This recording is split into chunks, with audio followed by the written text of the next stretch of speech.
Hi everyone, this is Dave from Geekanoids and welcome to the What's in My Dock video for July 2012. Now, I've recorded this video for a couple of reasons. Firstly, it's actually being recorded on a 2012 Ivy Bridge 13-inch Apple MacBook Air, and it gives you a chance to see how the new HD FaceTime camera actually performs. Secondly, because this is a new laptop, I've only installed the applications that I know I'm going to use on a regular basis. You're going to see my main applications in this video. So let's kick things off with a look at my dock, which is on the left-hand side of my screen. I tend to go for a lefty sort of position on the dock. I just find it works better for me. And we've obviously got the Finder icon at the top here. Then we've got Launchpad. Now, Launchpad just gives you a really easy way to actually sort of navigate your apps. You can use the trackpad on the MacBook Air to swipe left and right, and it really is a familiar interface. It looks like what you would expect on an iOS device. So a nice implementation of Launchpad on the desktop computer or laptop computer. Then we've got Mission Control, which in all fairness I don't really use that often. Then we've got the App Store, and again, great way of discovering new apps and installing apps and managing updates on OS X. Then we've got my chosen sort of Twitter client. I was using TweetDeck for a long time, but I was using the Adobe Air version. Would have been a yellow icon in the dock. Now I'm using just the standard OS X version. Seems to be working all right. I'm not a massive fan of it, but it works okay.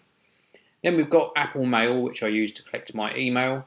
We've got Safari, which is my primary browser, although I do use Google Chrome quite a lot. And because I've got multiple YouTube accounts, I sort of sign in between the two browsers.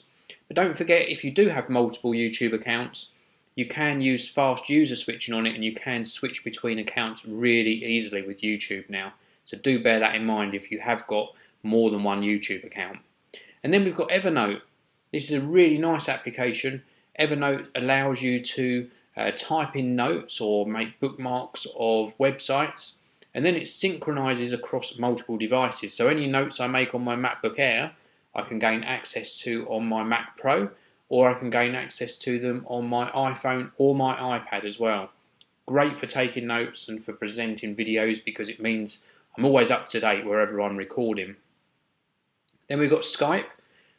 Everyone knows what Skype is. If you don't, then you should download it. It's a great way of communicating computer to computers, free, and if you subscribe you can get some really good deals on calling landline numbers as well.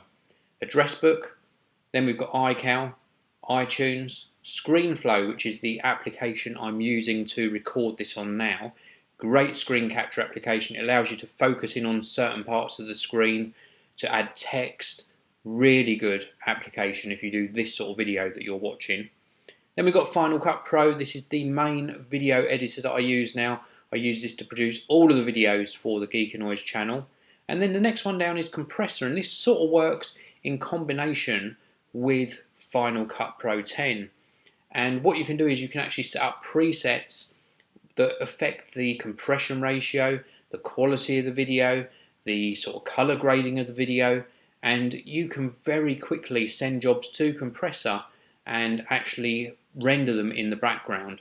Very, very good application. Next one down is Wirecast for YouTube, and I'm going to give you a little look at the interface of this. I haven't set this up on the MacBook Air yet. I'm going to give you just a very quick look at the interface. Now here you put your channel name and password in at the top, and this links it to your YouTube account, and you use this if you've got live enabled on your YouTube, and it allows you to put in cameras and capture devices down here. Allows you to add desktops, composites, media files, overlays, and overlays are things like the titling you see on live broadcasts. So you can queue all of these up before, and in this panel down here you can actually monitor all of your audio. So you can add different audio streams, and you can alter the overall audio and then push this out to your YouTube live page. Very, very easy to use and extremely well put together program. And this particular one is the free one that you get if you've got YouTube Live. You can purchase Wirecast in different sort of levels of features, and if you go for Wirecast Pro you've got so much more control, but this is the free version of the application. So let's just quit this. Let's cancel and quit. And we will go to the next one down, which is Adobe Photoshop Elements. Now, I use the full-blown Adobe Photoshop on my Mac Pro. On the MacBook Air, I'm just creating thumbnails all the time for my videos. Adobe Photoshop Elements Editor, if I just open it up, again, extremely easy to use. You can see here it will open up with a template that I use to create all of my thumbnails. And all I do is I put a new background in, overtype with a new title, export it as a JPEG, and then I'm good to go. Thumbnail done. Very, very lightweight program. It's not as system heavy as the full-blown Adobe Photoshop. For this sort of job that I do on the laptop, it is ideal. So well worth having a look at. And even if you do more on it, it's a very capable program for editing your photos. Well worth checking out. Next one down, we've got iPhoto. And then the next one down is Super Duper. I'll give you a very quick look at the interface. It's going to come up with an error as I've launched it. But basically, whenever I start a new system up, I always get everything exactly as I want it.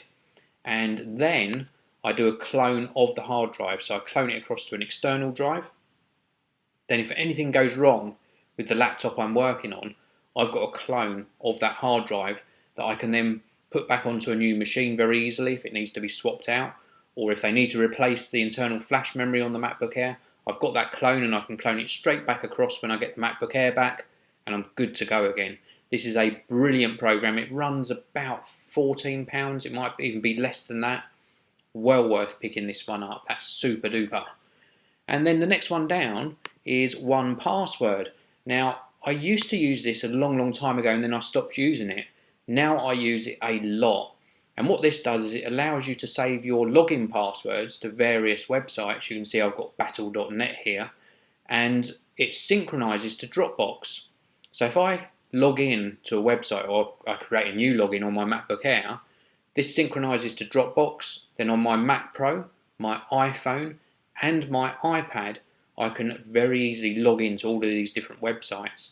It is a fantastic application and well worth checking out. If you use a lot of passwords, which we all do now, 1Password is brilliant. It also comes with a password generator, so if you're signing up to a new service, you can click the generator and it will generate a really solid and very strong password. So do check out 1Password. And then next one down is your Jimbo. Not going to open this one up. It's very similar to 1Password, but you can use it for storing other information such as serial numbers and license numbers for your applications. Well worth checking out your Jimbo. I've used it for a long time and it is a fantastic application. So they're really all of the applications I use on a daily basis on my MacBook Air or on any system. As I said, this is a fresh install, so these are the main ones I use. On my Mac Pro, I've got a few other applications that are very system heavy that I use on there, including the full Adobe suite of applications. But I'll save that for another video. I'll do another What's in My Dock maybe next month and show you what's on the Mac Pro. So thanks very much for watching. I will see you all in the next video.